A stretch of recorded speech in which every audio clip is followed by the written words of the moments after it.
ಎರಡು ಸೇಮ್ ಬಟ್ಟೆ ಮುಚ್ಚಲು ಓದಿದರೆ ಕಳ್ಳದರೆ ನೀನು.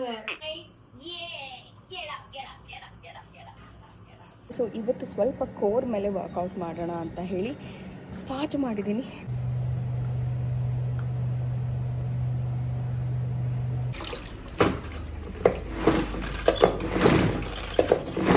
ಹಾಯ್ ಆಲ್, ಎಲ್ರಿಗೂ ನಮಸ್ಕಾರ. Welcome back to my channel Vino's Glimpse. ನಾನು ನಿಮ್ಮೆಲ್ಲರ ಪ್ರೀತಿ ಅನ್ನತ. ಇವತ್ತಿನ ಹೊಸ ವ್ಲಾಗ್ಗೆ ನನ್ನ ಮುದ್ದು ಕಂದ ಬೆಳಗಿನ ಜಾವ 4:15 ಟೈಮಲ್ಲಿ ನಿಮಗೆಲ್ಲರಿಗೂ ವೆಲ್ಕಮ್ ಮಾಡ್ತಾ ಇದ್ದಾನೆ. ಎಸ್, ಇದು ಬೆಳಗ್ಗೆ 4:15 ಟೈಮಲ್ಲಿ ನನ್ನ ಮುದ್ದು ಕಂದ ಆಟ ಆಡ್ತಾ ಇರೋವಂಥ ವೀಡಿಯೋ ಇದು. ಸೊ ಹಿಂದಿನ ದಿವಸ ರಾತ್ರಿ ತುಂಬ ಬೇಗ ಮಲಗಿಬಿಟ್ಟಿದ್ದ, ಹಾಗಾಗಿ ಬೆಳಗಿನ ಜಾವ ಬೇಗ ಇದ್ದಿದ್ದ, ಹತ್ತತ್ರ ಒಂದು 9 ಗಂಟೆಗೆಲ್ಲ ಮಲಗಿಬಿಟ್ಟಿದ್ದ. ಸೊ ಹಾಗಾಗಿ ಬೆಳಗ್ಗೆ ಬೇಗ ಎದ್ದು ಆಟ ಆಡ್ತಾಯಿದ್ದ. ಆಮೇಲೆ ಒಂದು ಸ್ವಲ್ಪ ಹೊತ್ತು ಆಟ ಆಡಿಸಿ ಮುದ್ದು ಹುಲಿ ಮರಿನ ಮತ್ತು ಹಾಲು ಕುಡಿಸಿ ಮಲಗಿಸೋ ಅಷ್ಟೊತ್ತಿಗೆ ನಂಗೆ ಹತ್ತತ್ರ 5 ಗಂಟೆ ಆಗೇ ಬಿಡ್ತು. ಆ್ಯಂಡ್ ಇವತ್ತಿಂದ ನಾನೊಂದು ಸ್ವಲ್ಪ ಹೊಸದಾಗಿ ಏನಾದರೂ ಶುರು ಮಾಡೋಣ, ಒಂದು ಡಿಸಿಪ್ಲಿನ್ ಲೈಫ್ ಮಾಡೋಣ, ಮತ್ತು ಒಂದು ಸ್ವಲ್ಪ ಎನರ್ಜಿ ಕೂಡ ಗೇನ್ ಆಗಬೇಕು ಅಂತ ಹೇಳಿ ಬೆಳಗ್ಗೆನೇ ನಾನು ಪಾಪುಗೆ ಹಾಲು ಕುಡಿಸಿದ ತಕ್ಷಣ ಯೂಶ್ವಲಿ ಮಲಗಿಬಿಡ್ತಾಯಿದ್ದೆ. ಬಟ್ ಆದರೆ ಇವತ್ತು ಎದ್ದು ನನ್ನ ಬೆಡ್ಡೆಲ್ಲ ಸೆಟ್ ಮಾಡಿ, ಅಂದರೆ ಬ್ಲ್ಯಾಂಕೆಟ್ನೆಲ್ಲ ಮಡ್ಚಾಕಿ ನನ್ನ ಡೇನ ಸ್ಟಾರ್ಟ್ ಮಾಡ್ತಾಯಿದ್ದೀನಿ. ಆ್ಯಂಡ್ ಪಾಪು ಮಲಗಿದಂಗೆ ಮಲಗಿದ್ದ, ಮತ್ತು ಪುನಃ ಎದ್ದು ಆಟ ಆಡೋಕ್ಕೆ ಶುರು ಮಾಡಿಬಿಟ್ಟ. ಒಂಚೂರು ಸೌಂಡ್ ಆದರೆ ಸಾಕು ಆ ಕಡೆ ಈ ಕಡೆ ಎದ್ದು ಆಟ ಆಡೋಕ್ಕೆ ಶುರು ಮಾಡ್ದ. ಅಂದರೆ ಕಣ್ಣಲ್ಲಿ ನಿದ್ದೆ ಅಂತೂ ಇತ್ತು. ಅಮ್ಮ ಯಾಕೋ ಓಡಾಡ್ತಿದ್ದಾಳಲ್ಲ ಇವತ್ತು ಅಂತ ಹೇಳಿಬಿಟ್ಟು ಅವನು ಮಲಗಿರಲಿಲ್ಲ. ಅದಾದಮೇಲೆ ಅವನಿಗೆ ನಿದ್ದೆ ಬಂದುಬಿಡ್ತು. ಮಲಗಿಸ್ಬಿಟ್ಟು ನಾನು ಹೀಗೆ ಬಿಟ್ಟರೆ ಅವನು ಮಲಗೋದಿಲ್ಲ ಅಂತ ಹೇಳಿಬಿಟ್ಟು ಜೋಲಿಗೆ ಹಾಕ್ಬಿಟ್ಟೆ. ಅಕಸ್ಮಾತ್ ಒಂಚೂರು ಹತ್ರ ಕೂಡ ಈ ಥರ ಜೋಲಿ ಆಡಿಸ್ಬಿಟ್ರೆ ಮಲ್ಕೋತಾನೆ ಅಂತ ಹೇಳಿ. ಸೊ ಎಸ್, ನಾನು ಯಾಕೆ ಇಷ್ಟು ಬೇಗ ಎದ್ದಿದ್ದೀನಿ. ಆ್ಯಂಡ್ ಇನ್ನು ಮುಂದೆ ಕೂಡ ಇದೇ ರೀತಿ ನನ್ನ ಡೇ ಆ್ಯಂಡ್ ರೊಟೀನ್ ಇರುತ್ತೆ. ಬಿಕಾಸ್ ನಿಮ್ಗೆ ಆಲ್ರೆಡಿ ಗೊತ್ತಿದೆ ಅನಿಸುತ್ತೆ, ನನ್ನ ರೆಗ್ಯುಲರ್ ವ್ಯೂವರ್ಸ್ ಆಗಿದ್ರೆ. ಸದ್ಯಕ್ಕೆ ನನಗೆ ವೆಕೇಷನಲ್ಲಿ ಇದ್ದೀನಿ, ಅಂದರೆ 2 ವೀಕ್ಸ್ ನನಗೆ ಲೀವ್ಸ್ ಇದೆ. ಸೊ ಹಾಗಾಗಿ ನಾನು ಅದನ್ನು ಎಂಜಾಯ್ ಮಾಡ್ತಾಯಿದ್ದೀನಿ ಪಾಪು ಜೊತೆ. ಬಟ್ 2 ವಾರ ಆದಮೇಲೆ ನನ್ನ ಬ್ಯಾಕ್ ಟು ರೊಟೀನ್ ಇದೇ ಆಗೋಗ್ಬಿಟ್ಟಿರತ್ತೆ ಅಂತ ಅನಿಸುತ್ತೆ. ಸೊ ಅದ್ರ ಜೊತೆಗೆ ಒಂದು ಸ್ವಲ್ಪ ಡಿಸಿಪ್ಲಿನ್ ಲೈಫ್, ಮತ್ತು ಒಂದು ಸ್ವಲ್ಪ ವರ್ಕೌಟ್, ಮತ್ತು ಒಂದು ಸ್ವಲ್ಪ ವೆಯ್ಟ್ ಲಾಸ್ ಕೂಡ ಮಾಡಬೇಕು ಅನ್ನೋ ಒಂದು ಥಾಟಲ್ಲಿ. ಸೊ ಸಡನ್ನಾಗಿ ಚೇಂಜ್ ಮಾಡೋಕ್ಕಾಗಲ್ವಲ್ಲ. ಸೊ ನಾನೊಂದು ಸ್ವಲ್ಪ ನಿಧಾನಕ್ಕೆ ಶುರು ಮಾಡೋಣ ಅಂತ ಹೇಳಿ ಬೆಳಗ್ಗೆನೇ ಎದ್ದು ಫ್ರೆಶ್ ಅಪ್ ಆಗಿ ಜಲನೇತಿ ಮಾಡ್ಕೊಳ್ತಾ ಇದ್ದೀನಿ. ಸೊ ಜಲನೇತಿ ಯಾಕೆ ಮಾಡ್ತಾಯಿದ್ದೀನಿ ಅಂದರೆ, ಒಂದು ಸ್ವಲ್ಪ ನೋಸ್ ಯಾಕೋ ಬ್ಲಾಕ್ ಆದಂಗೆ ಅನ್ನಿಸ್ತಾ ಇತ್ತು. ಆ್ಯಂಡ್ ಇದನ್ನು ಮಾಡೋದ್ರಿಂದ ಮೈಂಡ್ ಕ್ಲಿಯರ್ ಆಗುತ್ತೆ, ನೋಸ್ ಕ್ಲಿಯರ್ ಆಗುತ್ತೆ, ಒಂಥರ ರಿಫ್ರೆಶಿಂಗ್ ಅಂತ ಅನಿಸುತ್ತೆ. ಮೈಂಡ್ ಒಂಥರ ರಿಲ್ಯಾಕ್ಸ್ಡ್ ಅನಿಸುತ್ತೆ, ಒಂಥರ ಮುಖ ಎಲ್ಲ ಕ್ಲೀನ್ ಆದಂಗೆ ಅಂತ ಅನಿಸುತ್ತೆ. ಸೊ ಹಾಗಾಗಿ ಬೆಳಗ್ಗೆ ಎದ್ದ ತಕ್ಷಣ ನಾನು ಜಲನೇತಿನ ಮಾಡ್ಕೊಳ್ತೀನಿ. ಆ್ಯಂಡ್ ತುಂಬ ದಿವಸ ಆಗಿತ್ತು ನಾನು ಜಲನೇತಿ ಎಲ್ಲ ಮಾಡಿ. ಬಿಕಾಸ್ ಬೆಳಗ್ಗೆ ಎದ್ದ ತಕ್ಷಣ ತಣ್ಣೀರು ಮುಟ್ಟೋಕ್ಕಾಗ್ತಾ ಇರಲಿಲ್ಲ, ತುಂಬ ಚಳಿ ಅನ್ನಿಸ್ತಾ ಇತ್ತು. ಬಟ್ ಇವಾಗ I just have made up my mind, ಇಲ್ಲ ಮಾಡಬೇಕು ಅಂತ ಹೇಳಿಬಿಟ್ಟು ಐ ಹ್ಯಾವ್ ಸ್ಟಾರ್ಟೆಡ್. ಸೊ ಮುಖ ಎಲ್ಲ ತೊಳೆದು ಬ್ರಷ್ ಮಾಡಿ ಚಿಕ್ಕದಾಗಿ ಒಂದು ಸ್ವಲ್ಪ ಮಾಯ್ಶ್ಚರೈಸರ್ನ ಹಾಕಿ ಒಂದು ಸ್ವಲ್ಪ ಎಕ್ಸಸೈಸ್ ಮಾಡೋಣ ಅಂತ ಹೇಳಿ ಸ್ಟಾರ್ಟ್ ಮಾಡಿದ್ದೀನಿ. ಆ್ಯಂಡ್ ಎಕ್ಸಸೈಸ್ ನಾನು ಯೂಶ್ವಲಿ ಸ್ಟ್ರೆಚಸ್ ಆ ಥರದ್ದು ಮಾಡ್ತಾಯಿದ್ದೆ, ತುಂಬ ಸಿಂಪಲ್ಲಾಗಿ ಮಾಡ್ಕೊಳ್ತಾ ಇದ್ದೆ. ಬಟ್ ಇವತ್ತಿಂದ ಒಂದು ಸ್ವಲ್ಪ ಕೋರ್ ಎಕ್ಸಸೈಸ್ನೇ ಸ್ಟಾರ್ಟ್ ಮಾಡೋಣ. ಅಂದರೆ ನಮ್ಮ ಯೂಟ್ರಸ್ ಏನಿದೆ ಅಥವಾ ನಮ್ಮ ಹೊಟ್ಟೆ ಭಾಗ ಏನಿದೆ, ಪ್ರೆಗ್ನೆನ್ಸಿ ಟೈಮಲ್ಲಿ ತುಂಬ ಜಾಸ್ತಿ ಎಕ್ಸ್ಪ್ಯಾಂಡ್ ಆಗಿರುತ್ತೆ, ಸ್ಟ್ರೆಚ್ ಮಾರ್ಕ್ಸ್ ಬಂದಿರುತ್ತೆ. ಅದನ್ನು ಒಳಗೆ ಕಳಿಸೋದೇ ಒಂದು ದೊಡ್ಡ ಸಾಹಸ, ಕೆಲವ್ರಿಗೆ ಹಾಗೆ ಉಳ್ಕೊಳ್ಬಿಡತ್ತೆ ಕೂಡ. ಸೊ ಹಾಗಾಗಿ ಒಂಚೂರು ವರ್ಕೌಟ್ ಮಾಡಲಿಲ್ಲ ಅಂತಂದರೆ ಮತ್ತಿನ್ನು ಕಷ್ಟ ಆಗಿಬಿಡುತ್ತೆ. ನಮಗೆ ನಮ್ಮ ದೇಹನ ತೊಗೊಂಡು ಓಡಾಡೋದು ಕಷ್ಟ ಆಗೋಗ್ಬಿಡತ್ತೆ ಅಂತ ಹೇಳಿ. ಮತ್ತು ಅದು ಒಂದೇ ಅಲ್ಲ, ತುಂಬ ಬೇರೆ ಬೇರೆ ಇಶ್ಯೂಸ್ ಇರ್ಬೋದು, ಹೆಲ್ತ್ ಇಶ್ಯೂಸು ಕೂಡ ನಮ್ಮ ವೆಯ್ಟ್ ಏನಿದೆ ತುಂಬಾ ಮ್ಯಾಟರ್ ಆಗುತ್ತೆ. ಆ್ಯಂಡ್ ಪಾಪು ಕೂಡ ಎನಿವೇ 6 ಮಂತ್ಸ್ ಆಗುತ್ತೆ ಇನ್ 1 ವೀಕಲ್ಲಿ. ಸೊ ಹಾಗಾಗಿ I thought this is the right time, ಒಂದು ಸ್ವಲ್ಪ ಸ್ಟಾರ್ಟ್ ಮಾಡೋಣ, ನಿಧಾನಕ್ಕಾದರೂ ಪರವಾಗಿಲ್ಲ, ಲೆಟ್ ಮೀ ಡೂ ಇಟ್. ಗ್ರ್ಯಾಜುಯಲ್ಲಾಗೆ ಕಮ್ಮಿ ಆಗಲಿ, ತೊಂದರೆ ಏನಿಲ್ಲ, ತುಂಬ ಹರಿಬರಿನಲ್ಲಿ ಮಾಡುವಂಥ ಚಿಂತೆ ಏನೂ ಇಲ್ಲ. ಸೊ ಹಾಗಾಗಿ ಒಂದು ಸ್ವಲ್ಪ ಡೆಡಿಕೇಟೆಡ್ ಆಗಿ ತಾಯಂದಿರಿಗೆ ಸಿ ಸೆಕ್ಷನ್ ಆಗಿರೋವಂಥವರಿಗೆ ಏನೇನು ಎಕ್ಸಸೈಸ್ ಅಬ್ಡಾಮಿನಲ್ಗೆ ಬೇಕಾಗತ್ತೆ, ಅಂದರೆ ನಮ್ಮ ಮಸಿಲ್ ಏನಿರುತ್ತೆ ಅದು ಎಕ್ಸ್ಪ್ಯಾಂಡ್ ಆಗಿರುತ್ತೆ ಅದನ್ನು ಮತ್ತೆ ಕಾಂಟ್ರ್ಯಾಕ್ಟ್ ಮಾಡೋದಕ್ಕೆ ಬೇಕಾಗುವಂಥ ಎಕ್ಸಸೈಸಸ್ಗಳನ್ನ ನಾನಿಲ್ಲಿ ಒಂದಷ್ಟು ಯೂಟ್ಯೂಬಲ್ಲಿ ನೋಡಿ ಅದ್ರ ಜೊತೆಗೆ ಯೋಗನ ನೋಡಿ, ಅಂದರೆ ಯೋಗದಿಂದ ಕೂಡ ನಮ್ಮ ಯೂಟ್ರಸ್ ಏನಿದೆ ಅದು ವಾಪಸ್ ಹೀಲ್ ಆಗೋದಕ್ಕೆ ಹೆಲ್ಪ್ ಮಾಡುವಂಥ ಒಂದಷ್ಟು ಆಸನಗಳನ್ನ ಮತ್ತು ಎಕ್ಸಸೈಸಸ್ಗಳನ್ನ ಇಲ್ಲಿ ನಾನು ಮಾರ್ಕ್ ಮಾಡಿಟ್ಕೊಂಡು ಅದನ್ನೇ ಪ್ರಾಕ್ಟೀಸ್ ಮಾಡ್ತಾಯಿದ್ದೀನಿ. ಆ್ಯಂಡ್ ಕೆಲವೊಂದು ಸತಿ ಏನಾಗ್ಬಿಡುತ್ತೆ ಅಂತಂದರೆ ನಾವು ಇದನ್ನು ಆ್ಯಕ್ಚುಲಿ ನಾನು ಸ್ವಲ್ಪ ಫಾಸ್ಟ್ ಮೋಷನಲ್ಲಿ ತೋರಿಸ್ತೀನಿ, ಹಾಗಾಗಿ ನಾನು ತುಂಬ ವೆಗರಸ್ ಆಗಿ ಮಾಡ್ತಾ ಇರೋ ಥರ ಕಾಣಿಸ್ತಾ ಇದೆ. ಬಟ್ ಆ್ಯಕ್ಚುಲಿ ಆದಷ್ಟು ಸ್ಲೋ ಆಗಿ ಮಾಡಬೇಕಾಗತ್ತೆ, ಬಿಕಾಸ್ ನಮ್ಮ ಬಾಡಿ ತುಂಬಾ ಡೆಲಿಕೇಟ್ ಆಗಿರುತ್ತೆ. ಸ್ಟಿಚಸ್ ಕೂಡ ಹಾಕಿರೋವಂಥದ್ದು 6 ಮಂತ್ಸಿಗೆ ಇನ್ನೂ ಕಂಪ್ಲೀಟಾಗಿ ಹೀಲ್ ಆಗಿರೋದಿಲ್ಲ. ಸೊ ನಾವು ತುಂಬ ಪ್ರೆಷರ್ ಕೊಟ್ಟು ಮಾಡೋ ಅವಶ್ಯಕತೆ ಇಲ್ಲ, ಸಿಂಪಲಾಗಿ ಲೈಟಾಗಿ ಸ್ಟಾರ್ಟ್ ಮಾಡಬೇಕಾಗತ್ತೆ. ಬಟ್ ಸ್ಟಾರ್ಟಿಂಗ್ ಇಂಪಾರ್ಟೆಂಟ್ ಆಗುತ್ತೆ. ಕೆಲವೊಂದು ಸತಿ ಏನಾಗ್ಬಿಡುತ್ತೆ ಅಂತಂದರೆ ನಾವು ಹೀಗೆ ಪ್ರೆಗ್ನೆನ್ಸಿ ಇದ್ದೀವಿ, ಪೋಸ್ಟ್ ಪಾರ್ಟಮ್ ಇದ್ದೀವಿ ಅಂತ ಹೇಳಿಬಿಟ್ಟು ಎಲ್ಲೋ ಒಂದು ಕಡೆ ಇಗ್ನೋರ್ ಮಾಡಿಬಿಟ್ಟಾಗ ನಮ್ಮ ಬಾಡಿ ಆಮೇಲೆ ನಾವು ಮಾಡೋಕ್ಕೆ ಹೋಗ್ತೀವಿ ಅಂದಾಗ ತುಂಬಾ ಕಷ್ಟ ಆಗುತ್ತೆ. ಸೊ ಹಾಗಾಗಿ ಇವಾಗ ಎಷ್ಟು ಸಾಧ್ಯನೋ ಸಣ್ಣ ಪುಟ್ಟ ಸ್ಟ್ರೆಚಸ್ ಅಂತೂ ಮಾಡಿಕೊಳ್ಳೇಬೇಕಾಗತ್ತೆ. ಸೊ ಇವಾಗಂತೂ ನಾನು ಈಗ ಮಾಡಬೇಕಾದಾಗಲೇ ತುಂಬ ಕಷ್ಟ ಆಗ್ತಾಯಿತ್ತು. ಬಟ್ ಈ ಎಲ್ಲ ಎಕ್ಸಸೈಸಸ್ ನನ್ನ ಪ್ರೆಗ್ನೆನ್ಸಿ ಮುಂಚೆ ಆಗಿರ್ಬೋದು ಆರಾಮಾಗಿ ಮಾಡ್ತಾಯಿದ್ದೆ ನಾನು. ಬಟ್ ಈಗ ಕಷ್ಟ ಪೇನ್ ಗೊತ್ತಾಗ್ತಾ ಇದೆ ನನಗೆ, ಬಿಕಾಸ್ ನನ್ನ ವೆಯ್ಟ್ ಕೂಡ ತುಂಬ ಗೇನ್ ಆಗಿಬಿಟ್ಟೆ. ಬಿಕಾಸ್ ಈ ಒಂದು ಟೈಮಲ್ಲಿ ನಾವು ಡಯಟ್ ಅಂತ ಮಾಡ್ಕೊಂಡು ಕೂತ್ಕೊಂಡ್ವಿ, ಫಾಸ್ಟಿಂಗ್ ಮಾಡಿದ್ವಿ, ಊಟ ಸರಿಯಾಗಿ ಮಾಡಲಿಲ್ಲ, ಕರೆಕ್ಟಾಗಿ ಪ್ರೋಟೀನ್ ತೊಗೊಳ್ಳಿಲ್ಲ ಅಂತ ಹೇಳಿದ್ರೆ ತುಂಬ ಕಷ್ಟ ಆಗುತ್ತೆ. ಆ್ಯಂಡ್ ಕೆಲವೊಂದು ಸತಿ ಹೇಗಾಗ್ಬಿಡುತ್ತೆ ಅಂದರೆ ನಾವಂತೂ ಡಯಟಿಷಿಯನ್ಸ್ ಅಲ್ವಾ, ಲೈಕ್ ಎಲ್ಲದನ್ನು ಕರೆಕ್ಟಾಗಿ ತೊಗೊಳ್ತೀವಿ ಅಂತ ಹೇಳೋದಕ್ಕೆ ಕೆಲವೊಂದು ಸತಿ ಮನೆಯಲ್ಲಿ ಬರೀ ಕಾರ್ಬ್ಸ್ ಅಂದರೆ ಅನ್ನ ಇರುತ್ತೆ, ಆ ಥರದ್ದಷ್ಟೇ ತೊಗೊಂಡಿರ್ತೀವಿ. ಮಿಕ್ಸ್ಚರ್ ಆಫ್ ಎಲ್ಲ ಫೈಬ್ರಸ್ ತೊಗೊಳ್ಬೇಕು ಅಂತಂದರೆ ಸ್ವಲ್ಪ ಕಷ್ಟ ಆಗುತ್ತೆ. ಅದಕ್ಕೆ ಕಂಪ್ಲೀಟಾಗಿ ಒಂದು ಆರ್ಗನೈಸ್ಡ್ ವೇನಲ್ಲಿ ಲೈಫ್ ಸ್ಟೈಲ್ ಹೋಗಬೇಕಾಗತ್ತೆ. ಆ ರೀತಿ ನಾವು ಡಯಟ್ ಮಾಡ್ತಾಯಿದ್ದೀವಿ ಅಂತ ಹೇಳಿದ್ರೆ, ಸೊ ಆ ರೀತಿ ಏನು ಫಾಲೋ ಮಾಡ್ದಲೇ ಇದ್ದದ ಕಾರಣ ನಾನು ಆಲ್ಮೋಸ್ಟ್ ಎಲ್ಲ ಮಿಲ್ಕ್ ಪ್ರಾಡಕ್ಟ್ಸ್ ಆಗಿರ್ಬೋದು, ಕಾರ್ಬ್ಸ್ ಆಗಿರ್ಬೋದು ಸ್ವಲ್ಪ ಹೆಚ್ಚಿಗೆ ತೊಗೊಳ್ತಾ ಇದ್ದೆ. ಮಿಲ್ಕ್ ಬೆಳಗ್ಗೆ ಮತ್ತು ರಾತ್ರಿ ಕೂಡ ಮಿಲ್ಕ್ ತೊಗೊಳ್ತಾ ಇದ್ದೆ, ಪಾಪಕ್ಕೆ ಚೆನ್ನಾಗಿ ಹಾಲು ಬರಲಿ ಅಂತ ಹೇಳಿ. ಸೊ ಹಾಗಾಗಿ ಅದು ಎಲ್ಲೋ ಒಂದು ಕಡೆ ನನ್ನ ವೆಯ್ಟ್ ಗೇನು ಕೂಡ ಅದು ಆ್ಯಡ್ ಆನ್ ಆಯಿತು ಅಂತ ಹೇಳ್ಬೋದು. ವೆಯ್ಟ್ ಗೇನ್ ಅನ್ನೋದಕ್ಕಿಂತ ಹೆಚ್ಚಾಗಿ ನನ್ನ ಬಾಡಿ ಕೂಡ ನನಗೆ ಒಂಥರ ತುಂಬ ಕಷ್ಟ ಅನ್ನಿಸ್ತಾ ಇತ್ತು. So I thought it is high time, ಇಲ್ಲ ನನಗೆ ಸ್ಟಿಚಸ್ ಕೂಡ ಆರಾಮ್ ಅನಿಸಿದೆ, so now it's a right time to start ಅಂತ ಹೇಳಿ ವೆರಿ ಮೈಲ್ಡಾಗಿ ವರ್ಕೌಟ್ ಮಾಡ್ತಾಯಿದ್ದೀನಿ ನಾನು. ಆಲ್ಮೋಸ್ಟ್ ಮೋಸ್ಟ್ ಆಫ್ ಇಟ್ ಬಂದು ನನ್ನ ಫ್ಲೋರ್ ಎಕ್ಸಸೈಸಸ್ ಏನಿದೆ ಅದನ್ನೇ ಮಾಡ್ತಾಯಿದ್ದೀನಿ. ಆ್ಯಂಡ್ ಇನ್ನೂ ಒಂದೇನು ಅಂತ ಹೇಳಿದ್ರೆ, ಈ ಒಂದು ಟೈಮಲ್ಲಿ ತುಂಬ vigorous exercises like jumping Jacks ಮಾಡೋದಾಗಿರ್ಬೋದು, ಮೌಂಟೇನ್ ಕ್ಲೈಂಬಿಂಗ್ ಆಗಿರ್ಬೋದು, ಅಥವಾ ಕೋರ್ ವರ್ಕೌಟ್ ಮೇಲೆ ಮಾಡುವಂಥ ಪ್ಲ್ಯಾಂಕ್ಸ್ ಆಗಿರ್ಬೋದು, ಅದನ್ನು ಸ್ವಲ್ಪ ಅವಾಯ್ಡ್ ಮಾಡ್ತೀನಿ ನಾನು. ಬಿಕಾಸ್ ಇನ್ನೂ ಸ್ಟಿಚಸ್ ಹಾಕಿರೋದ್ರಿಂದ ಪೇನ್ ಏನಾದರೂ ಬಂದುಬಿಟ್ರೆ ಕೆಲವೊಂದು ಸತಿ ಏನಾದರೂ ಚುಚ್ಚೋ ಥರ ಸುಮ್ಮನೆ ಹತ್ರ ಕರೆಂಟ್ ಹೊಡೆಯೋ ಥರ ಪೇನ್ ಕೂಡ ಕೆಲವೊಂದು ಸತಿ ಕಾಣಿಸ್ಕೊಳ್ಳುತ್ತೆ. ಸೊ ಹಾಗಾಗಿ ನನಗೆ ತುಂಬ ರಿಸ್ಕ್ ತೊಗೊಳ್ಳೋ ಅವಶ್ಯಕತೆ ಇಲ್ಲ ಅಂತ ಹೇಳಿ ಸ್ಲೋ ಆಗೇ ಆಗಲಿ ಬಟ್ ಐ ಶುಡ್ ಸ್ಟಾರ್ಟ್ ಅಂತ ಹೇಳಿಬಿಟ್ಟು ಸ್ಟಾರ್ಟ್ ಮಾಡಿರುವಂಥದ್ದು. ಆ್ಯಂಡ್ ಅದರ ಜೊತೆಗೆ ನಾನು 75 ಡೇಸ್ ಇದನ್ನು ಕಂಟಿನ್ಯೂಸ್ ಆಗಿ ಮಾಡೋಣ ಅಂತ ಅಂದ್ಕೊಂಡಿದ್ದೀನಿ. That is 75 days soft challenge. So ಅದರಲ್ಲಿ ನನಗೆ ಹೇಗೆ ಬೇಕೋ ಬ್ರೆಸ್ಟ್ ಫೀಡಿಂಗ್ ಮದರ್ಸ್ಗೆ ಹೇಗೆ ಬೇಕೋ ಆ ರೀತಿ ನಾನು ಮಾಡ್ಕೊಳ್ತಾ ಇದ್ದೀನಿ. ಅಂದರೆ ಪಾಪುಗೆ ಬೇಕಾಗುವಂಥ ಐಟಮ್ಸ್ಗಳನ್ನ ಬಳಸ್ಕೊಂಡು ನಾನು ಅಡುಗೆನ ಮಾಡುವಂಥದ್ದಾಗಿರ್ಬೋದು, ಅಥವಾ ಹಾಲು ಚೆನ್ನಾಗಿ ಬರುವಂಥ ಐಟಮ್ಸ್ನ ಬಳಸ್ಕೊಂಡು ನಾನು ಅಡುಗೆ ಮಾಡುವಂಥದ್ದಾಗಿರ್ಬೋದು. ಸೊ ಈ ರೀತಿ ಸೆಟ್ ಮಾಡ್ಕೊಂಡಿದ್ದೀನಿ. ಮೇಜರಾಗಿ ನಾನು ಪ್ಲ್ಯಾನ್ ಮಾಡಿರೋವಂಥದ್ದು ಬೆಳಗ್ಗೆ ಬೇಗ ಎದ್ದೊಳ್ಳೋ ಅಂಥದ್ದು, ಎದ್ದಾದಮೇಲೆ minimum 30 minutes of workout. So ನೀವೀಗ ಏನು ನೋಡ್ತಾ ಇದ್ದೀರಾ ಇದಿಷ್ಟು ನಾನು 30 ಮಿನಿಟ್ಸ್ ಮಾಡಿದಂಥದ್ದು. ಸೊ ಹಾಗಾಗಿ ರೆಕಾರ್ಡ್ ಮಾಡಿದ್ದೀನಿ ನಾನಿಲ್ಲಿ ವಿಡಿಯೋನಲ್ಲಿ. 30 minutes workout, 10 minutes of walk and 10 minutes of meditation ಮಾಡೋಣ ಅಂತ ಹೇಳಿ. ಸೊ ಟೋಟಲಿ ಒಂದು 40 to 45 ಮಿನಿಟ್ಸ್ ಅಷ್ಟು 50 ಮಿನಿಟ್ಸ್ ಅಷ್ಟೇ ನನಗೆ ಕಂಪ್ಲೀಟ್ ನನ್ನ ಸೆಲ್ಫ್ಗೆ ಅಥವಾ ನನ್ನ ಮೆಡಿಟೇಷನ್ಗೆ ನಾನು ಕೊಡ್ತಾ ಇರೋವಂಥ ಟೈಮ್ ಇದು ಅಂತ ಹೇಳ್ಬೋದು. ಸೊ ಫಸ್ಟ್ ಡೇ ಕಷ್ಟ ಆಗುತ್ತೆ, ಮಾಡಬೇಕಾದ ಕಷ್ಟ ಅನಿಸಲ್ಲ, ಹೆಂಗೋ ಜೋಶಲ್ಲಿ ಮಾಡಿಬಿಡ್ತೀವಿ. ಬಟ್ ಆದಮೇಲೆ ಸ್ವಲ್ಪ ಕೈ ಕಾಲು ಮೈ ಎಲ್ಲ ನೋವು ಬರೋದಕ್ಕೆ ಶುರುವಾಗುತ್ತೆ. But that is okay. Continuous ಆಗಿ ನಾವು ಯಾವಾಗ ಮಾಡ್ತಾಯಿರ್ತೀವಿ ನಮ್ಮ ಮೈ ಕೂಡ ಅದಕ್ಕೆ ಹೊಕ್ಕೊಳ್ಳೋದಕ್ಕೆ ಸ್ವಲ್ಪ ಟೈಮ್ ಬೇಕಾಗತ್ತೆ. ಸೊ ನನ್ನ ಎಕ್ಸಸೈಸ್ ಮನೆ ಒಳಗಡೆ ಮಾಡಿದ್ದು ಮುಗ್ದಾಗಿದೆ.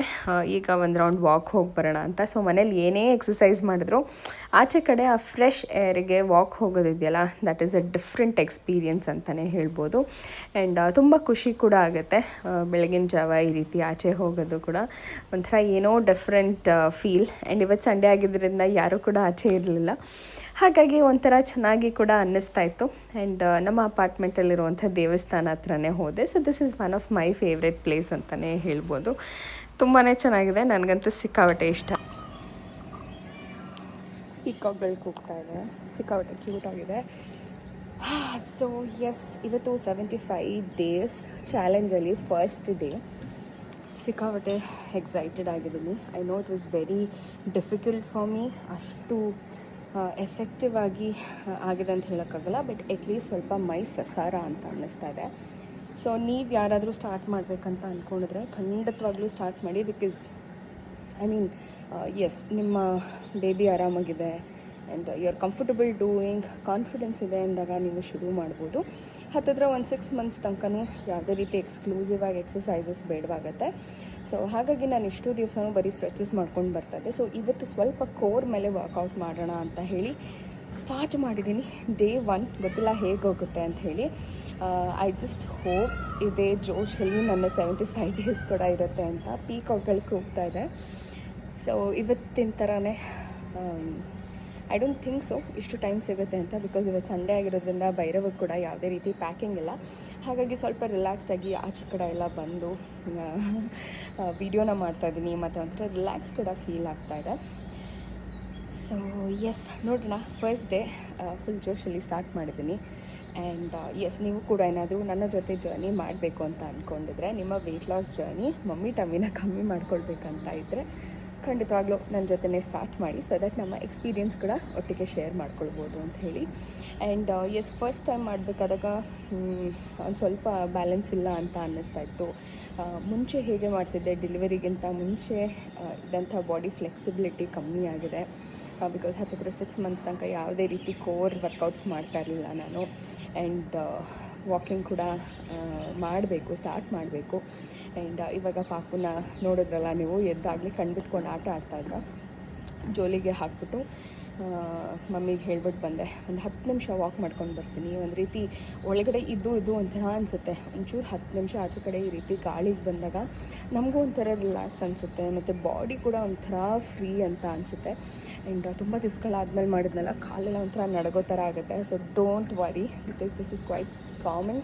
ತುಂಬ ದಿವಸದ ತನಕ ನಾವು ಯಾವುದೇ ರೀತಿ ಫಿಸಿಕಲ್ ಎಕ್ಸಸೈಸ್ ಮಾಡ್ದಲೇ ಮತ್ತೆ ಪುನಃ ಸ್ಟಾರ್ಟ್ ಮಾಡಿದಾಗ ಈ ರೀತಿ ಆಗೋದು it is quite common. So nothing to worry ಅಂತ ಹೇಳ್ತಾ ಇವತ್ತಿನ ವ್ಲಾಗ್ನ ಕಂಟಿನ್ಯೂ ಮಾಡ್ತೀನಿ. ಸೊ ಮನೆಗೆ ಹೋಗಿ ಬ್ರೇಕ್ಫಾಸ್ಟ್ ಏನು ಮಾಡಬೇಕು ಅಂತ ಹೇಳಿ ಯೋಚನೆ ಮಾಡಬೇಕು. So let's see. And yes, I hope ಇವತ್ತಿನ ವ್ಲಾಗ್ಸ್ ನಿಮಗೆ ಇಷ್ಟ ಆಗ್ತಾ ಹೋಗುತ್ತೆ ಅಂತ. ಹೀಗೆ ಸಪೋರ್ಟ್ ಮಾಡ್ತಾ ಇರಿ okay, so that I reach the goal. So actually goal ಏನು ಅಂತ ಹೇಳ್ಬಿಡ್ತೀನಿ. ತುಂಬ ಜನ ವೆಯ್ಟ್ ಲಾಸ್ ಮಾಡೋದಕ್ಕೆ ಈ ಥರ 75 ಡೇಸ್ ಚಾಲೆಂಜ್ ತೊಗೊಂಡಿದ್ದೀರಾ ಅಂತ ಹೇಳೋದಕ್ಕಿಂತ ಹೆಚ್ಚಾಗಿ ಒಂದು ಡಿಸಿಪ್ಲಿನ್ಡ್ ಲೈಫ್ ಮಾಡಬೇಕು, ಒಂದು ಲೈಫ್ ಸ್ಟೈಲ್ನ ಚೇಂಜ್ ಮಾಡಬೇಕು ಅಂತ ಹೇಳಿ ಈ ಒಂದು ಡೆಸಿಷನ್ನ ತೊಗೊಂಡಿರೋದು.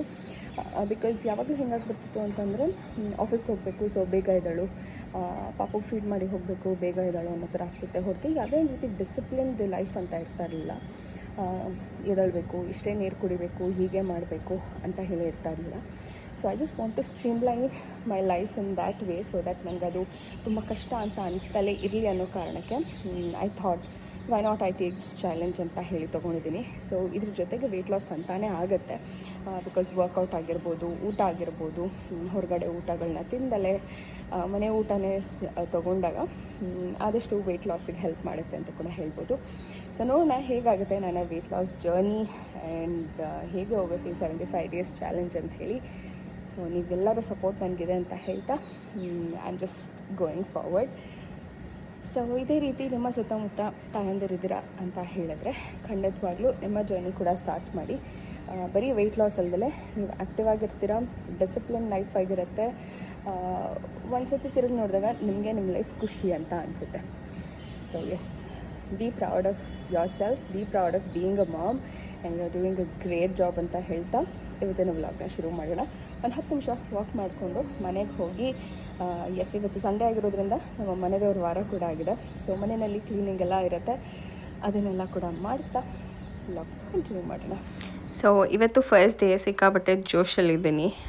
ಇದೇ ಜೋಶ್ ನನಗೆ ಇನ್ನು 75 ಡೇಸ್ ಇರುತ್ತೆ ಅಂತ ಅಂದ್ಕೊಂಡಿದ್ದೀನಿ. ನಿಮ್ಮ ಸಪೋರ್ಟ್ ಕೂಡ ಇರುತ್ತೆ ಅಂತ ಅಂದ್ಕೊಂಡಿದ್ದೀನಿ.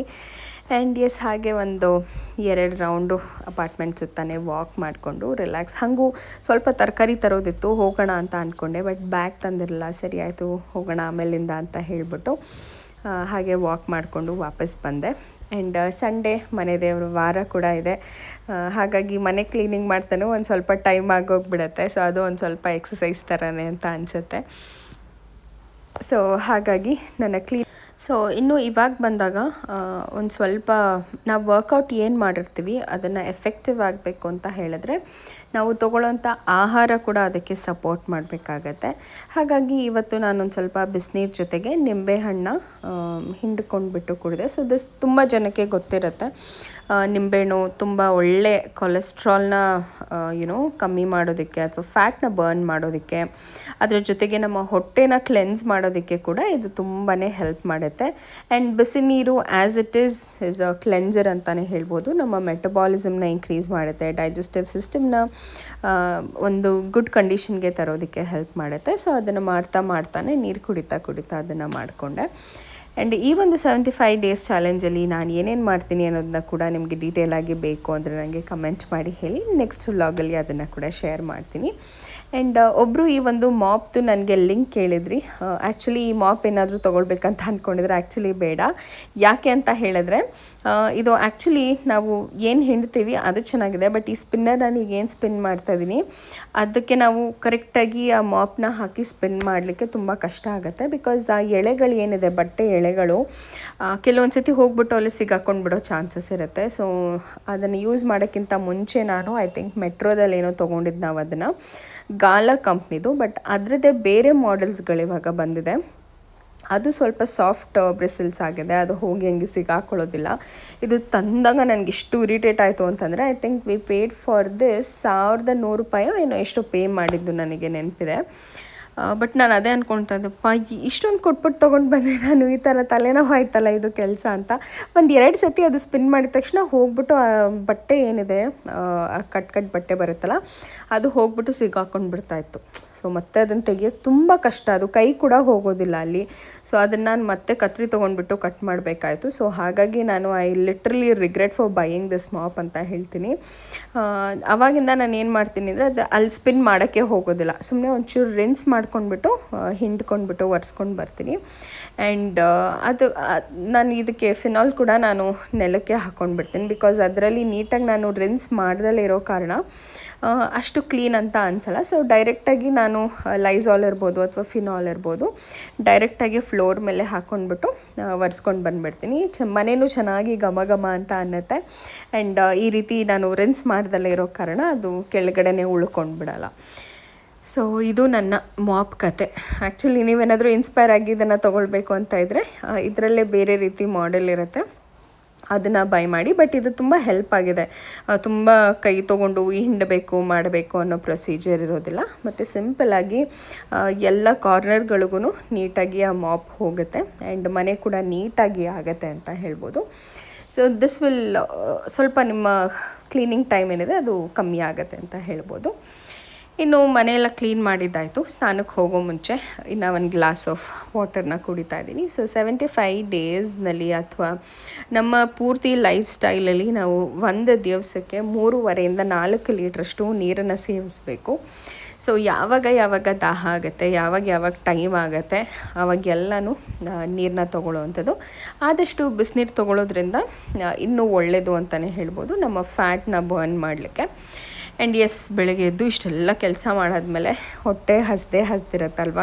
ಸೊ ಅದಕ್ಕೆ ನಾನಿವತ್ತು ನನ್ನ ಬ್ರೇಕ್ಫಾಸ್ಟ್ಗೆ ಓಟ್ಸ್ ಮಾಡ್ಕೊಳ್ಳೋದಕ್ಕೆ ನನಗೆ ಟೈಮ್ ಇರಲಿಲ್ಲ. ಓಟ್ಸ್ ಕೂಡ ಖಾಲಿ ಆಗಿತ್ತು, ಹುರಿದಿಟ್ಟಿರಲಿಲ್ಲ. ಸೊ ಹಾಗಾಗಿ ಮನೆಯಲ್ಲಿ ಏನಿತ್ತು ಅದರನ್ನೇ ನಾನು ನನ್ನ ಬ್ರೇಕ್ಫಾಸ್ಟ್ ಮಾಡಿಕೊಂಡೆ. ಫಾರ್ ಎಕ್ಸಾಂಪಲ್ ಕ್ಯಾರೆಟ್ ಇತ್ತು ಆ್ಯಂಡ್ ಗೆಡ್ಡೆಕೋಸಿತ್ತು, ಅದನ್ನೇ ಹೆರ್ಕೊಂಡ್ಬಿಟ್ಟು ತಿಂತಾಯಿದ್ದೀನಿ. ಆ್ಯಂಡ್ ಒಂದು ಸ್ವಲ್ಪ ಹಾಲು ಕೂಡ ಬಿಸಿ ಇಟ್ಟಿದ್ದೆ. ನಮ್ಮ ಮನೆಯವ್ರು ಕೂಡ ಎದ್ದು ಫ್ರೆಶ್ ಅಪ್ ಆಗಿದ್ರು ಅಷ್ಟೊತ್ತಿಗೆ. ಸೊ ಅವ್ರಿಗೂ ಕೂಡ ಹಾಲನ್ನ ಮಾಡಿಕೊಟ್ಟು ನಾನು ಕೂಡ ಇಲ್ಲಿ ವೆಜಿಟೇಬಲ್ಸ್ನ ತಿಂತಾಯಿದ್ದೀನಿ.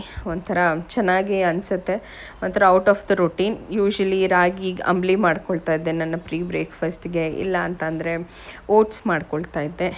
ಬಟ್ ಇವತ್ತು ಅದು ಎರಡೂ ಮಾಡೋಕ್ಕೆ ಟೈಮು ಇರಲಿಲ್ಲ, ಪೇಷನ್ಸು ಇರಲಿಲ್ಲ ನನಗೆ. ಸ್ನಾನ ಮಾಡ್ಕೊಂಡು ಬಂದುಬಿಟ್ಟು ಪಾಪು ಎದ್ದೇಳೋ ಅಷ್ಟೊತ್ತಿಗೆ ದೇವ್ರ ಪೂಜೆ ಮಾಡಿಬಿಡೋಣ ಅನ್ನೋದಿತ್ತು ಮೈಂಡಲ್ಲಿ. ಸೊ ಹಾಗಾಗಿ ಹಾಲು ಕುಡಿದ್ಬಿಟ್ಟು ವೆಜಿಟೇಬಲ್ಸ್ ತಿನ್ನೋಣ, ಫೈಬರ್ ಸಿಗುತ್ತೆ ಅಂತ ಹೇಳಿಬಿಟ್ಟು ಅದನ್ನು ತಿಂದು ಹಾಲನ್ನ ಕುಡಿತಾ ಇದ್ದೀನಿ. ಸೊ ಇದು ಬಂದು ಬಾದಾಮ್ ಹಾಲು. ಇದು ಅಮ್ಮ ಮನೆಯಲ್ಲೇ ಮಾಡಿರೋವಂಥ ಬಾದಾಮ್ ಹಾಲು. ಬಾದಾಮ್ ಆ್ಯಕ್ಚುಲಿ ತೊಗೊಂಡು ಬಂದುಬಿಟ್ಟು ತುಂಬ ದಿವಸ ಆಗೋಗ್ಬಿಟ್ಟಿತ್ತು, ಅದನ್ನು ನೋಡಿಕೊಂಡೇ ಇರಲಿಲ್ಲ. ಹಾಗಾಗಿ ಅಮ್ಮ ವೇಸ್ಟ್ ಆಗಿಬಿಡತ್ತೆ, ಸರಿ ಆಯಿತು ನಾನು ಬಾದಾಮ್ ಪೌಡರ್ ಮಾಡ್ತೀನಿ ಅಂತ ಹೇಳಿ ಅಮ್ಮ ಮಾಡಿದ್ದಾರೆ. ಸೊ ಗೊತ್ತಿಲ್ಲ ನನಗೆ ಅದು ಹೇಗೆ ಮಾಡಿದ್ದಾರೆ ಅಂತ, ಬಟ್ ಚೆನ್ನಾಗಿದೆ ರುಚಿ. ಕುಡಿಯೋದಕ್ಕೆ ಒಂಥರ ಏಲಕ್ಕಿ ಸ್ವಲ್ಪ ಜಾಸ್ತಿ ಹಾಕಿ ಮಾಡಿದ್ದಾರೆ, ಟೇಸ್ಟ್ ಕೂಡ ಚೆನ್ನಾಗಿದೆ. ನಾನು ಹೇಳಿದ್ನಲ್ವ, ನಾನು ಸ್ನಾನ ಮಾಡ್ಕೊಂಡು ಬರೋ ಅಷ್ಟೊತ್ತಿಗೆ ನಾನು ಮುದ್ದಕ್ಕಂದೆ ಎದ್ದು ಈ ರೀತಿ ಆಟ ಆಡ್ತಾ ಇದ್ದೇನೆ, ಜೋಲಿಯಿಂದ ಕೆಳಗಡೆ ಮಲಗಿಸಿ. ಆಲ್ಮೋಸ್ಟ್ ಇವನಿಗೆ ಫೀಡಿಂಗ್ ನಡೀತಾನೆ ಇರುತ್ತೆ. ಅವ್ನು ಯಾವಾಗ ಎದ್ದು ಅಳ್ತಾನೋ ಅವಾಗ ಫೀಡ್ ಕೊಟ್ಬಿಟ್ರೆ ಈ ಥರ ಖುಷಿಯಾಗಿ ನಕ್ಕೊಂಡು ಎದ್ದಾಳ್ತಾನೆ. ಇಲ್ಲ ಅಂತಂದರೆ ತುಂಬಾ ಹತ್ಕೊಂಡು ಕಿಕ್ಕಿ ಅವ್ನಿಗೆ ಎದ್ದಿದ ತಕ್ಷಣ ಹಾಲು ಬೇಕು, ಅಷ್ಟು ಗಲಾಟೆ ಮಾಡ್ತಾನೆ. ಎಷ್ಟು ಸೈಲೆಂಟು ಅಷ್ಟೇ ವೈಲೆಂಟ್ ಅಂತ ಹೇಳ್ಬೋದು. ಇನ್ನು ನನ್ನ ಮುದ್ದು ಕಂದನ ಮುದ್ದಾಡದೆ ಒಂದು ರೀತಿ ಖುಷಿ. ಎಷ್ಟೇ ಸ್ಟ್ರೆಸ್ ಇದ್ದರೂ ಏನೇ ಬೇಜಾರಿದ್ರು ಒಂಥರ ಮುದ್ದು ಕಂದನ ಮಾತಾಡಿಸಿ ಅವ್ನು ನಗೋದನ್ನು ನೋಡ್ತಾ ಇದ್ರೆ ಖುಷಿಯಾಗುತ್ತೆ. ಆ್ಯಂಡ್ ಇದಂತ ಸ್ಮೈಲಿಂಗ್ ಬೇಬಿ, ಒಂಚೂರು ನಗ್ಸಂಗೆಲ್ಲ ನಕ್ಕು ಬಿಡ್ತಾನೆ. ಅವ್ರ ಅಪ್ಪನ ನೋಡಿದ್ರಂತೂ ಎಲ್ಲಿರುತ್ತೋ ಖುಷಿ ಓಡಿ ಬರುತ್ತೆ. ಇನ್ನು ಇವನು ಎದ್ದು ಮಾತಾಡಿಸ್ತಾ ಇದ್ನಲ್ಲ, ನನ್ನ ಮುದ್ದು ಕಂದ ದೊಡ್ಡವನು ಎದ್ದು ಓಡಿ ಬಂದ, ತಮ್ಮ ಅಂತ. ಅವ್ನು ಸ್ಕೂಲಿಂದ ಬಂದ ತಕ್ಷಣ ಫಸ್ಟು ತಮ್ಮ ಬಂದ್ಬಿಟ್ಟು ಮುದ್ದಾಡ್ಬಿಡ್ಬೇಕು ಅವನಿಗೆ. ಸೊ ನಿಜವಾಗ್ಲೂ ಎರಡು ಮುದ್ದು ಕಂದಮ್ಮಗಳು, it's a blessing for me ಅಂತ ಅನಿಸುತ್ತೆ. ಭೈರವ್ ಟೈಮಲ್ಲೂ ನಾನು ಹೀಗೆ ಅನಿಸ್ತಾಯಿತ್ತು, ಎಷ್ಟು ಮುದ್ದು ಕಂದನಪ್ಪ ಅಂತ. ಅದ್ರ ಜೊತೆಗೆ ಇದು ಬಂದಿರೋದ್ರಿಂದ ಇದು ಇನ್ನೂ ಖುಷಿ ಅಂತ ಅನಿಸುತ್ತೆ ನನಗೆ. ಅವನಮ್ಮ ನೀನು ಎತ್ಕೊಂಡು ಬಿಡ, ನನ್ನ ತಮ್ಮ ಪಾಪು ಜೊತೆ ಮಲ್ಕೊಳ್ತೀನಿ ಅಂತ ಅಲ್ಲಿಂದ ಈ ರೂಮಿಗೆ ಬಂದು ಮಲ್ಕೊಂಡಿದ್ದಾನೆ. ಸೊ ಒಂಥರ ನನಗೆ ಸಿಕ್ಕಾಪಟ್ಟೆ ಖುಷಿ ಆಗುತ್ತೆ. ಆ್ಯಂಡ್ ವಾಟ್ ಟು ಸೇ, ಎರಡು ಸೇಮ್ ಬಟ್ಟೆ ಪುಚ್ಚುಲು ಓದಿದರೆ ಕಳ್ಳದರೆ ನೀನು, ಕಳ್ಳದರೇನ ನೀನು. ಓ ನಮ್ಮ ಅಚ್ಚ ಬಂಗಾರಿ, ಅಮ್ಮಮ್ಮ ಮಾತಾಡಿಸ್ತಾ ಇರೋದಕ್ಕೆ ಎರಡು ಬಂಗಾರಿಗಳು, ಎರಡು ಮುದ್ದಿನ ಬಂಗಾರಿಗಳು ನೀವು. ಚಿನ್ನದ ಕೂಸು. ಬೆಳಗ್ಗೆ 4 ಗಂಟೆಯಿಂದ ಎದ್ದಿದ್ದೀನಿ. ಸೀರಿಯಸ್ಲಿ ಟೈಮ್ ಹೇಗೆ ಹೋಗ್ತಾ ಇದೆ ಅಂತಲೇ ಗೊತ್ತಿಲ್ಲ. ಹತ್ತತ್ರ ಸ್ನಾನ ಮಾಡ್ಕೊಂಡು ಬಂದು ದೇವ್ರ ದೀಪ ಹಚ್ಚೋಷ್ಟೊತ್ತಿಗೆ 8-8:15 ಆಗೋಗ್ಬಿಟ್ಟಿತ್ತು. ಆ್ಯಂಡ್ ಎಸ್, ಈ ರೀತಿ ಸಿಂಪಲ್ಲಾಗಿ ವಾರನ ಮಾಡಿಕೊಂಡು ತಿಂಡಿಗೆ ಅಮ್ಮ ಉಪ್ಪಿಟ್ಟು ಮಾಡಿದರು. ನಾನು ಮಾಡಿದಂಥ ಮೈಸೂರು ಪಾಕಿತ್ತು, ಮೊಸರು ಜೊತೆ ಉಪ್ಪಿನಕಾಯಿ ಜೊತೆ ಒಂದು ಒಳ್ಳೆ ಕಾಂಬಿನೇಷನ್ ಇದು. ಸಂಡೆಗಂತೂ ಪರ್ಫೆಕ್ಟ್ ಬ್ರೇಕ್ಫಾಸ್ಟ್ ಅಂತ ಹೇಳ್ಬೋದು. ಸೊ ಎಸ್, ಇದಾಗಿತ್ತು ಇವತ್ತಿನ ವ್ಲಾಗ್. ಐ ಹೋಪ್ ಇವತ್ತಿನ ವ್ಲಾಗ್ ನಿಮ್ಗೆಲ್ಲರಿಗೂ ಇಷ್ಟ ಆಗಿದೆ ಅಂತ ಅಂದ್ಕೊಳ್ತೀನಿ. ಇಷ್ಟ ಆಗಿದ್ದರೆ ಡೆಫಿನೆಟ್ಲಿ ಲೈಕ್ ಮಾಡಿ, ಶೇರ್ ಮಾಡಿ, ಹಾಗೂ ನನ್ನ ಚಾನಲ್ಗೆ ಸಬ್ಸ್ಕ್ರೈಬ್ ಆಗಿ ಸಪೋರ್ಟ್ ಮಾಡ್ತೀರಾ ಅಂತ ಅಂದ್ಕೊಂಡು ಇವತ್ತಿನ ವ್ಲಾಗ್ನ ನಾನು ಇಲ್ಲೇ ಮುಗಿಸ್ತಾ ಇದ್ದೀನಿ. ಮತ್ತೆ ಸಿಗ್ತೀನಿ ಮುಂದಿನ ವ್ಲಾಗಲ್ಲಿ. ಅಲ್ಲಿವರೆಗೂ ನಮಸ್ಕಾರ, take care, love you all and bye.